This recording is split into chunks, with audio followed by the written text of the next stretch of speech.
j'ai participé à la campagne des municipales aussi. Alors là, ça a été plus que de la joie, ça a été une très grande surprise de rencontrer une équipe comme, comme elle est composée, euh, de très grande qualité. Et là, c'est plus que de la joie parce qu'en fait, j'ai beaucoup appris grâce à cette campagne et grâce à cette équipe. Et sur la ville, j'ai beaucoup appris sur Metz, mais aussi j'ai trouvé que autour de cette équipe, il y avait vraiment tout ce qui faisait le Metz d'hier, le Metz d'aujourd'hui, le Metz de demain. Et ça m'a vraiment plu, alors que j'y suis pas allée avec cette image-là. J'y suis allée en me disant je vais voir, découvrir, écouter, et j'ai été vraiment surprise. Et eux, ils m'ont procuré beaucoup de joie. Est-ce que tu peux me donner quelques prénoms de gens qui t'ont marqué en l'occurrence? Alors, en premier, ça serait Ève. Vraiment. En premier, ça serait Ève, parce que quand je suis arrivée à Metz en 2013, j'étais allée à la campagne municipale et la manière dont elle avait été présentée ne m'avait pas plu. Pas elle, hein, mais la manière dont elle avait été présentée ne m'avait pas plu en tant que femme. Et là, j'ai découvert une femme politique de très haut niveau, avec de très grandes capacités et de très grande qualité. Et ce qui est dommageable aujourd'hui, c'est qu'on mélange l'image et on ne va pas à la rencontre des gens. Et du coup, on reste sur l'image, ce qu'elle est, c'est-à-dire une très belle femme. Et vraiment, elle est très très belle.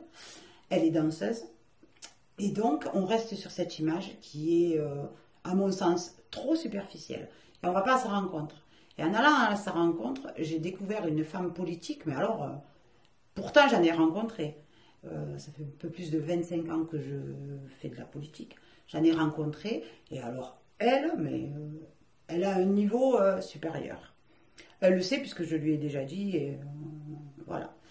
Après, Jean-Christophe, alors lui, c'est une bibliothèque.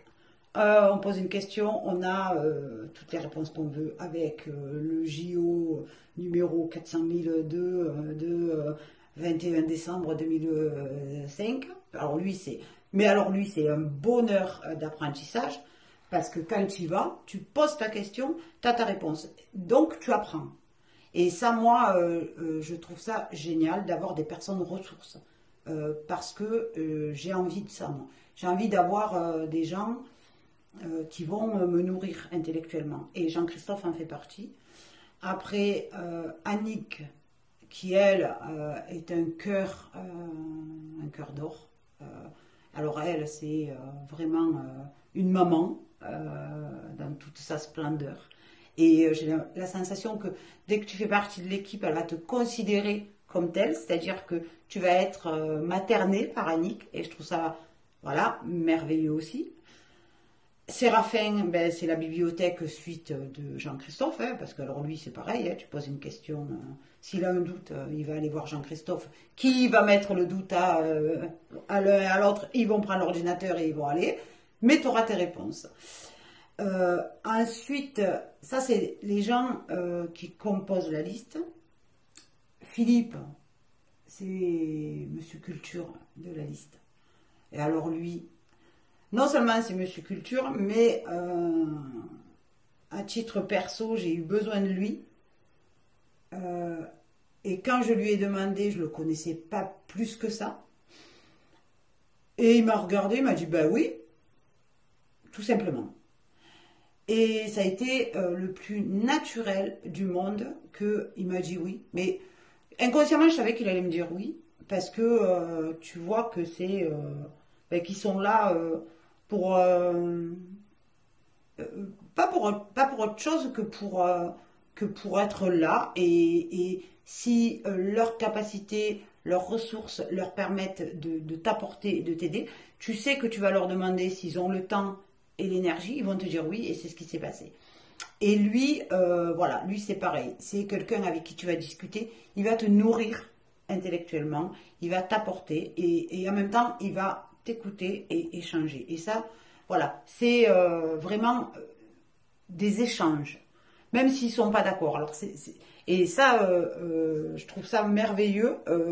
Et Thierry en fait partie aussi, parce que Thierry, tu peux ne pas être d'accord avec. Tu vas aller discuter. Il y a des va, il y a des viens. On discute. Et après, c'est pas quelqu'un qui va te dire ah ben non, je suis pas d'accord, c'est comme ça. Non, c'est quelqu'un qui va écouter, qui va revenir et qui va réengager la conversation. Et ça, je trouve ça génial. Et après, au-delà de la liste, les gens que j'ai rencontrés, c'est tous ceux qui ont participé à ce projet et qui se sont retrouvés dans le projet et qui aujourd'hui se retrouvent encore dans ce projet.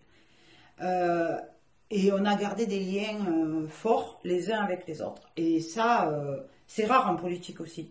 Parce qu'en règle générale, tu es là pendant la campagne est finie, que tu es gagné ou que tu es perdu, les gens, tu les recroises peu ou plus. Alors que là, ce qui s'est passé, c'est une vraie histoire d'amitié ou de citoyenneté. Je sais pas comment, tu vois, je la qualifierai pas, mais une vraie histoire. Et les gens sont encore là, autour de cette liste, parce que le projet, comme ils l'ont vraiment construit, on l'a vraiment construit. Moi, j'y croyais pas et on l'a vraiment construit les uns avec les autres. L'équipe avait bien bossé à chaque fois parce que les présentations qu'ils faisaient, là aussi j'ai été scotchée parce que je ne m'attendais pas à ce qu'ils aient travaillé en amont à ce point-là. Et après les prises en compte qui ont été faites de leur part, hein, de nos idées, rien que pour ça on a gagné. Voilà, en fait c'est ça. Parce que dans une élection, après, on peut se gargariser d'avoir gagné, entre guillemets, le pouvoir ou d'avoir gagné idéologiquement dans la tête des gens. Et rien que pour ça, cette équipe, elle a gagné. Et ça, j'ai trouvé ça génial. C'est pour ça que je pense que moi, comme d'autres, on peut rester que fidèle à cette équipe parce qu'on sait que c'est vrai. Et que pour une fois, on a une équipe qui, ce qu'elle a dit et ce qu'elle fait et ce qu'elle pourra faire, ça tient la route et c'est vrai. Et donc les gens ont besoin de ça aujourd'hui, ils ont besoin de vérité et de sincérité et c'est ce qui s'est retrouvé avec eux. Et si je devais les qualifier tous, ça serait vraiment la sincérité et la vérité. Toute l'équipe. Hein. L'équipe et ceux qui ont soutenu. Hein. Parce que ceux qui ont soutenu, il y a même des moments où on n'avait pas trop de différence entre ceux qui soutenaient et ceux qui étaient dans l'équipe. C'était vraiment... on parlait comme si on était dans la liste. Et d'ailleurs, l'utilisation du on, elle a été partie prenante et elle le reste, on regarde. Moi, je dis on, alors que je ne suis pas sur la liste. Mais je continuerai à dire on, parce qu'en fait, c'est ça, c'est une équipe. Et voilà, c'est vraiment, voilà, sincérité et vérité, c'est ce qui ressort de tous. Il y a quelques temps en arrière, quand on est arrivé à Metz, j'aurais pas cru vivre ça à Metz, tu vois. J'aurais pas cru rencontrer de si belles personnes et construire ce projet pour la ville de Metz. Donc, ça me fait chaud au cœur d'avoir vécu cette expérience. Je me suis éclatée et ça faisait vraiment, vraiment longtemps que j'avais pas vécu une campagne politique d'un si haut niveau. Et je t'assure, hein, vraiment, j'ai été ébahie et voilà, vraiment, d'un haut niveau comme ça m'a surprise, ça m'a ébahie et je suis vraiment satisfaite, tu vois. Pour moi, on a gagné, Agir pour Metz a gagné parce que là, on s'extrait C'est Agir pour Metz a gagné au niveau idéologique dans la tête de personnes qui ont voté pour un projet écologique, stable et hyper raisonnable, avec une équipe de haute qualité. Et ça, pour moi, c'est primordial en politique. Au-delà de aujourd'hui, il est parti. Moi, personnellement, j'en sors.